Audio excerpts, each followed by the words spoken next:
Sans la résistance du commandant invisible, Gbagbo ne serait pas aujourd'hui tombé. C'est le commandant invisible qui a déstabilisé l'état-major de Côte d'Ivoire, l'état-major de Mangou. C'est le commandant invisible qui a semé le doute dans l'esprit de toute l'armée de Gbagbo. Ça, ce sont des informations communiquées par Amnesty International qui affirment qu'il y a dans vos forces un commando qui s'appelle le commando invisible, qui aurait commis des exactions très graves au nord d'Abidjan, notamment dans un petit village à Nonkoy. Une quarantaine de personnes auraient été tuées dans des conditions visiblement atroces. Est-ce que vous reconnaissez, vous affirmez? Non, le commando invisible ne fait pas partie des forces républicaines. Et donc Amnesty International prend le risque de faire des affirmations farfelues. Ici, le bureau du commando invisible. C'est sûr.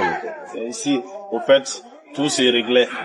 Donc c'est à partir d'ici que nous étions en contact avec le Golfe, avec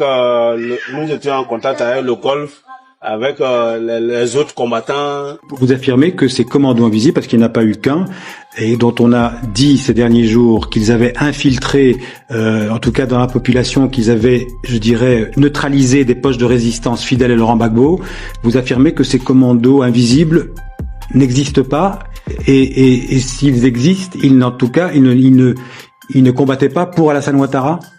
Ceux qui combattent pour établir la démocratie, pour protéger les vies humaines, ce sont les forces républicaines. Il n'y a ni Dozo, ni commando invisible. C'est clair? Donc tous ceux qui ont parlé ces derniers jours de commando invisible... Il faut éviter tous ces amalgames honteux. C'est pour ça que vous êtes là, pour éclaircir les choses. Oui, voilà, je vous réponds de la façon la plus nette, de la façon la plus claire. Et donner votre version des faits. Donc ces commandos invisibles n'existent pas selon vous?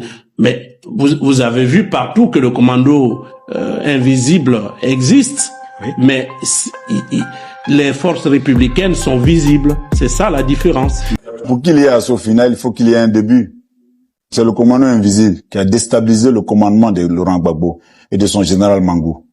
Pendant 3 mois de combat, nous avons combattu toute l'armée ivoirienne ici, toutes les troupes, des milliers de chars.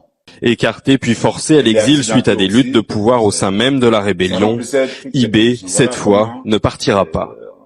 J'ai lutté pendant 10 ans pour revenir dans mon pays où je suis, mais c'est fini, je bouge pas. Chers frères, mes 5000 soldats et moi seront comptés dans le développement, dans la construction de la Côte d'Ivoire.